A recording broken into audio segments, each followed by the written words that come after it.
అయితే మనం ఉన్నాం ప్రస్తుతం లోయర్ ట్యాంక్ బండ్ వద్ద ఇటు మధ్యాహ్నం సమయంలోనే ఇటు పోలీసులు అయితే బ్రీత్ అనలైజర్ టెస్టుల ద్వారా అయితే ఇటు డ్రంక్ అండ్ డ్రైవ్ నిర్వహిస్తున్నారు. మనం ఒకసారి ఇక్కడ సెంట్రల్ జోన్ ట్రాఫిక్ డీసీపీ ఉన్నారు, మాట్లాడే ప్రయత్నం చేద్దాం. సార్ నమస్తే, చెప్పండి అసలు ఈ మధ్యాహ్నమే కాన్సెప్ట్ ఎందుకు తీసుకొచ్చినారు సార్ డ్రంక్ అండ్ డ్రైవ్? గతంలో డ్రంక్ అండ్ డ్రైవ్ అనే దానికి ఒక పర్టికులర్ టైం అంటూ ఉండేది, సాయంత్రం పర్టికులర్ టైము పర్టికులర్ ప్లేస్ అంటూ ఉండేది. దాంతో కొంతమంది ఎలా తయారయ్యారంటే దానికి కొన్ని యాప్లు తయారు చేసుకున్నారు. ఎక్కడెక్కడ డ్రంక్ అండ్ డ్రైవ్ అవుతుందనేది యాప్లో వాళ్ళు రిఫ్లెక్ట్ చేస్తే ఎవరైతే తాగి డ్రైవ్ చేస్తున్నారో యాప్లో చూసుకొని వాళ్ళు మార్గాలు డైవర్ట్ చేసుకొని డ్రంక్ అండ్ డ్రైవ్ చేసే ప్లేస్ని అవాయిడ్ చేస్తూ వెళ్ళిపోయేవాళ్ళు. కానీ ప్రమాదాలు మాత్రం ఆగలేదు.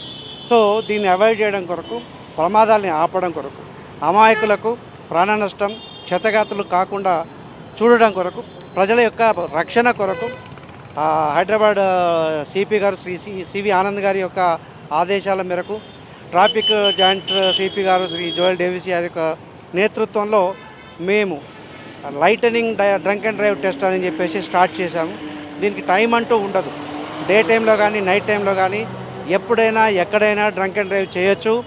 తర్వాత దీని ప్రియర్ ప్రిపరేషన్ అంటూ ఉండదు. ఎక్కడైతే ట్రాఫిక్ సిగ్నల్స్లో రెడ్ లైట్ పడుతుందో తప్పకుండా అప్పుడు వాహనదారులంతా ఆగిపోతారు. 50 సెకండ్లు 60 సెకండ్లు, ఒక్కొక్క దగ్గర 70-80 సెకండ్లు కూడా ఆగుతారు. ఆ ఆగిన సమయంలో మా వాళ్ళు చకచక మధ్యలోకి వెళ్ళి బ్రీత్ అనలైజర్స్ పెట్టి చెక్ చేస్తారు. ఎవరైతే తాగి దొరుకుతారో వాళ్ళ మీద చట్టపరమైన చర్యలు ఉంటాయి.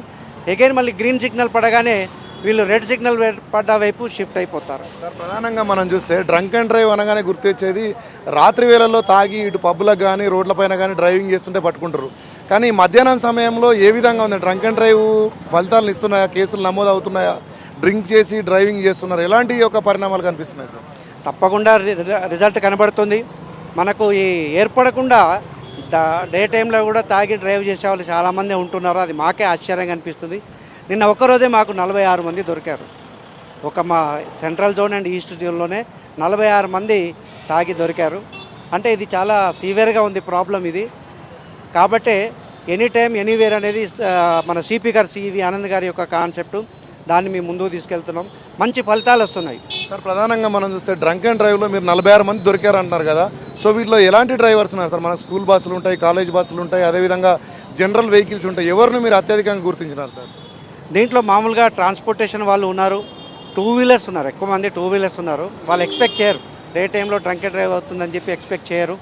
వర్షాలు పడుతున్నాయి ఓ పక్క, ఎక్కడో దగ్గర రిలాక్స్ అయి ఉంటారు. ఎవరు మనల్ని చెక్ చేయర్లే అని ఒక ధైర్యంతో ధీమాతో వస్తారు వాళ్ళు. ఆ విధంగా దొరికారు. అయితే స్కూల్ బస్సులు మాత్రం ఇప్పుడు దొరకడం లేదు. మేము స్టార్ట్ చేసినప్పుడు ఒక 18-20 మంది దొరికారు ఒకేసారి. ఆశ్చర్యం అనిపించింది. ఆ తర్వాత ఎప్పుడైతే మీడియా ద్వారా అది వైడ్ స్ప్రెడ్ అయిపోయిందో ఇప్పుడు స్కూల్ వాహనాలు మాత్రం దొరకడం లేదు. అంటే మార్పు వచ్చినట్టుగా కనిపిస్తుంది. అంటే స్కూల్ బస్సులతో పాటు ఆటోలు, అదేవిధంగా ఓవర్గా స్టూడెంట్స్ని కూడా ఎక్కిస్తూ ఉంటారు కదా సార్, వాటి మీద ఎలాంటి చర్యలు తీసుకున్నారు? ఓవర్లోడ్ వాళ్ళ మీద రెగ్యులర్గా మా వాళ్ళు చెక్ చేస్తున్నారు. దాని మీద వాళ్ళు కేసెస్ వేస్తున్నారు. రోజుకు 1000-1500 కేసులు బుక్ చేస్తున్నారు. అది కాకుండా అదనంగా only drunk and drive test అనే దాని మీదనే ప్రధానంగా కాన్సన్ట్రేషన్ చేస్తున్నాము. దట్టు డే టైంలో anywhere any time lightening drunk and drive. Sir ప్రధానంగా మనం చూస్తే నైట్ టైంలో డ్రంక్ అండ్ డ్రైవ్లో దొరికితే కోర్టు వారి యొక్క పర్సంటేజ్ని బట్టి చలాన్లు వేస్తుంటుంది కదా. సో మధ్యాహ్నం దొరికిన వాళ్ళకి ఎలాంటి చర్యలు తీసుకున్నారు? కోర్టు ఏ విధంగా ఆదేశిస్తుంది? మీరు వెహికల్ సీజ్ చేయడం అలాంటి ప్రక్రియ ఏ విధంగా కొనసాగుతుంది?